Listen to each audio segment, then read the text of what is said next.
wir haben talked schon about öfter über Pra Kr, gesprochen. we spoke about Kr, it's wir from haben its darüber cereal, gesprochen. Es ist in create and karma. Cerealien enthalten, And the seed kreieren und cereal used Karma. to be Und K. das 10 Okay, so now Cerealien we're war talking about früher ein K. entwickelte sich zur Zeit von Shakespeare. Der machte Ta daraus eine Vergangenheitsform. Ich glaube, es kam ins Deutsche mit Te. Mach Te oder erschafft Te. Prakrti bedeutet also das, was von Anfang an geschaffen wurde.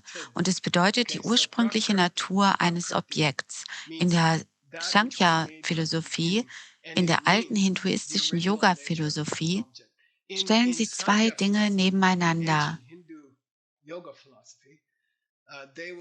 Frau Kasika, Prakrti und Parusha. Prakrti und Parusha. Parusha bedeutet die Person und es bedeutet Gott, die Person mit großem P, die alles geschaffen hat. Und dann ist Prakrti die Natur, die von Gott erschaffen wurde. Also im Hinduismus, besonders in der alten Yoga-Philosophie, ist Prakrti die Natur und Parusha ist der Schöpfer. Aber im Buddhismus bedeutet Prakrti die Natur, die die Dinge nicht haben können. Die ursprüngliche Natur. Grünes Blatt. Grün ist in dem Blatt. So, also versuch dir das zu merken. Das nennt man Shiluk. Johnny Lama ist sehr geschickt darin, das Wort zu benutzen. Also, heute hast du ein neues Wort gelernt.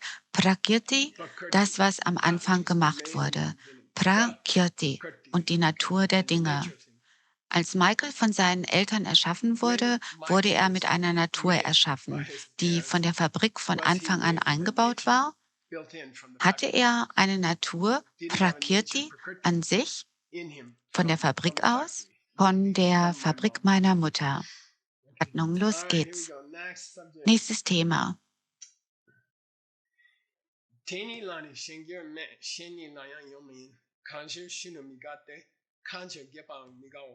Nun, Nagarjuna, er springt dich einfach an.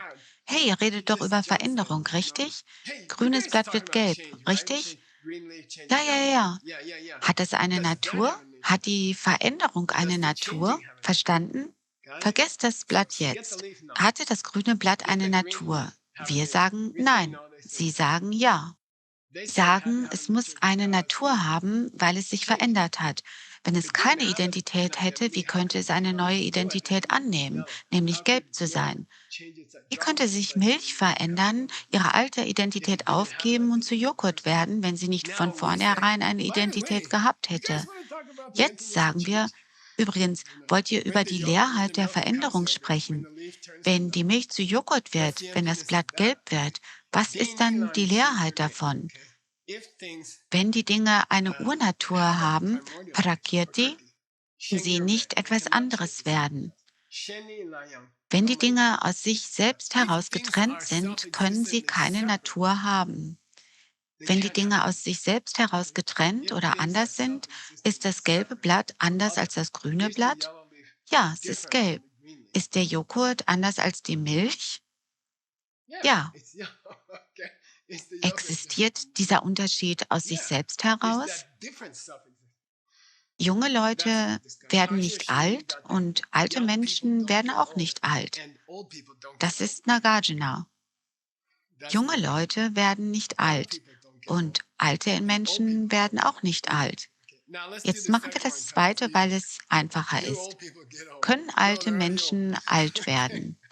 Nein, sie sind schon alt. Okay, das haben wir geschafft. Jetzt die große Frage. Werden junge Menschen alt? Nein, weil sie junge Leute sind. Okay, hört zu. Können junge Menschen alt werden? Nein. Warum? Weil sie jung sind. Ja, es ist getrennt. Es ist völlig getrennt. Können alte Menschen alt werden? Nein, sie sind schon alt. Können junge Menschen alt werden? Nein, sie sind jung. Habt ihr es? Hör auf, mit Worten herumzuspielen. Ich spiele nicht mit Worten herum. Ich versuche, dir zu demonstrieren, dass die Wörter bereits durcheinander sind. Und du merkst es nicht. Jung ist alt geworden. Wovon redet ihr eigentlich? Jung, alt, ein alter, junger Mensch? Wie meinst du das? Das stimmt was nicht. Das Mantra hat den Krebs geheilt. Zehn Buddha Mantra hat den Krebs geheilt. Was ist der Zusammenhang? Das Mantra hat den Krebs nie berührt. Wie kann es den Krebs heilen? Sind sie getrennt oder nicht? Wie wird die Milch zu Sho? Sho bedeutet Joghurt. Wenn du jemals hungrig bist, dann frag nach Sho, aber sag es tief. Sho. Sag nicht Sho. Sho bedeutet Würfel und es bedeutet, dass man etwas Geld verlieren will. Sag nicht, ich habe Hunger, ich brauche etwas Sho. Sho. Sho.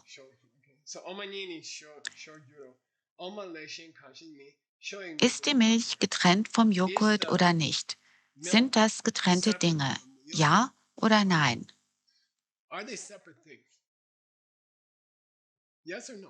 Ich lege dich nicht rein. Hier ist Nagarjuna, typisch Nagarjuna. Hey, ich will dich nicht reinlegen. Beantworte einfach die Frage, ist die Milch der Joghurt? Sind sie getrennt? Berühren sie sich jemals? Können sie nicht? Warum nicht? Die Milch war gestern. Der Joghurt ist heute. Können sich nicht überschneiden. Wenn sie sich an irgendeinem Punkt berühren, dann ist gestern heute. Das ist nicht möglich. Milch kann sich nicht in Joghurt verwandeln. Das ist nicht möglich. Irgendetwas Seltsames geht hier vor sich. Das Medizin-Buddha-Mantra kann Krebs nicht heilen, aber es tut es. Und so bekommen wir Joghurt, richtig? Wie oft hast du schon Joghurt gegessen? Muss etwas da sein. In Ordnung, das nächste. Ich habe ein Bild von einer Großmutter und Enkelin. Die Enkelin ist nicht alt, wird nicht alt. Und die Oma wird nicht alt, weil die Oma schon alt ist. Und die Tochter ist jung. Alles klar, finde es heraus. Das nächste.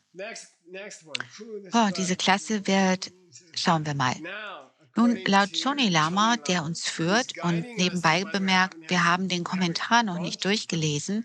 Es würde ungefähr 20 Jahre dauern, den Kommentar zu lehren, wirklich. Und er ist wunderschön. Er warnt uns. Johnny Lama sagt, ich werde dir beweisen, dass die Leerheit keine eigene Natur hat. Ich werde dir beweisen, dass die Leerheit leer ist. Und das ist sein großes Ding. Der nächste Vers ist einer der berühmtesten Verse in diesem ganzen Buch.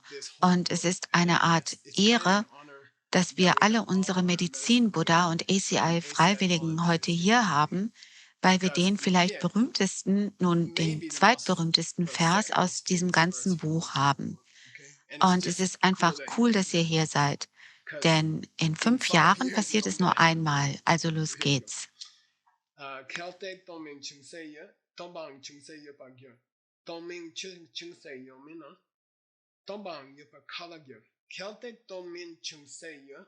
Wenn es etwas gibt, das nicht leer ist, wenn es das geringste Ding gibt, das nicht leer ist, könntest du das kleinste Ding haben, das es nicht gibt.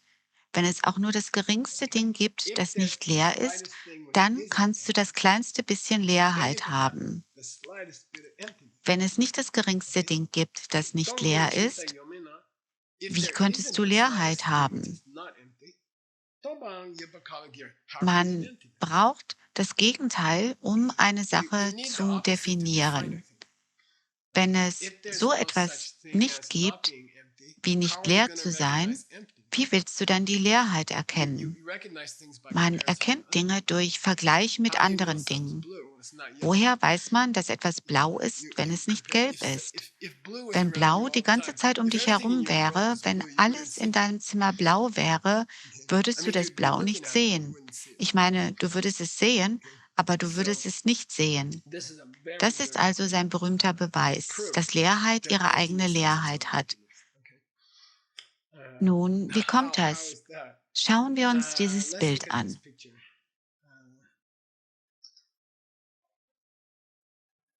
Das ist ein Glas Wasser, das komplett voll ist.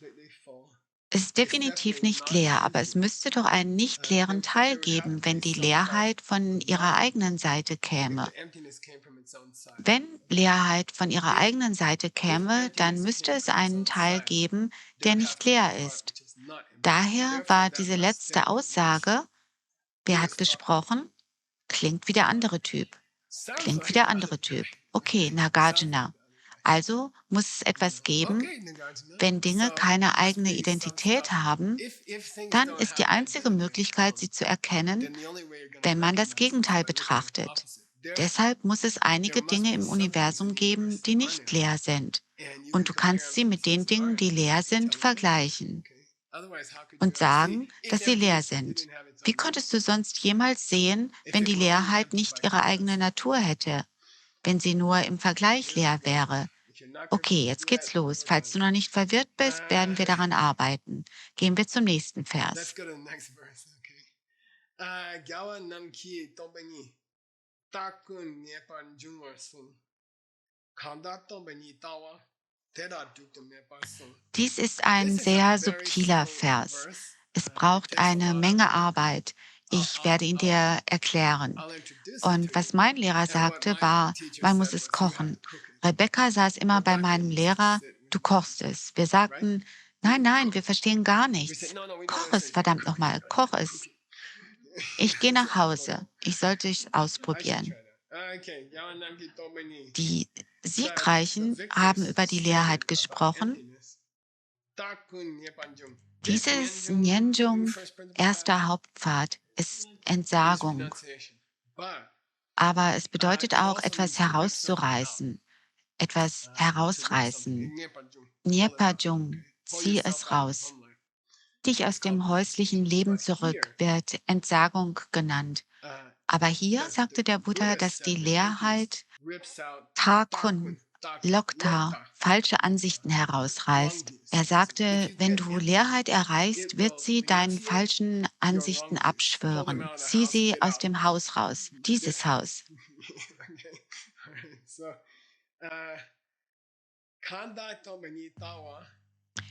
Das This is ist sehr very subtle. subtil. Wer auch immer Whosoever Leerheit sees sieht, wer auch immer glaubt, Leerheit zu whosoever sehen, thinks die they aus sich see selbst emptiness, heraus ist, das ist der Trick. being from its own Wer auch self. immer Okay, die that's the trick. Leerheit sieht, Whosoever sees emptiness. Deda dutameta. dieses This dut Drup means fixable, bedeutet reparabel, repairable. Me. reparaturfähig.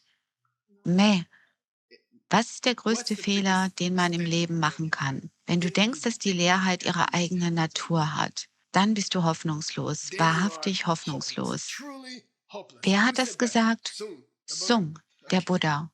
Okay. Wenn du If denkst, you das think Mantra the mantra funktioniert von is seiner gonna work eigenen from its Seite own aus, side, bist du you are hoffnungslos, hopeless, totally hopeless. völlig Okay. hoffnungslos. Like Es ist it's better besser, you du didn't hättest hear the das mantra. Mantra nicht gehört. If Wenn du if you're dich an gonna das grab Mantra onto the mantra as klammerst, working from its als own wenn es von side, sich and aus you don't need to funktionieren save würde life und du kein Leben retten musst, for the damit das mantra to Mantra work, funktioniert. okay? If you Okay? think the mantra is gonna work from its own Wenn du side denkst, without saving das life, Mantra funktioniert then von sich aus, ohne Leben zu retten, you're going dann around gehst du saying herum mantras und without sagst saving Mantren, life. ohne Leben zu Good retten. luck, Viel Glück. Du bist you're hopeless. hoffnungslos. Okay? Who Wer said hat that? das gesagt? Buddha. Buddha Drupta Drupta Mappa here means, Mepa heißt hier, you are du bist broken and no kaputt one und can niemand fix kann you. dich reparieren. Why? Und Because you're warum? using the Dharma Weil du den already, but Dharma you're zwar using it nutzt, wrong. aber du benutzt ihn So falsch. Also you're the bist du die worst kind of schlimmste Art broken. von kaputt und ich kann And nichts für I dich can't do tun. anything for you. Ich kann dich I can't nicht fix you. reparieren. Who said that? Wer hat das gesagt? Buddha said that. Buddha hat es gesagt. Ziemlich There you schweres have it. Zeug. Okay.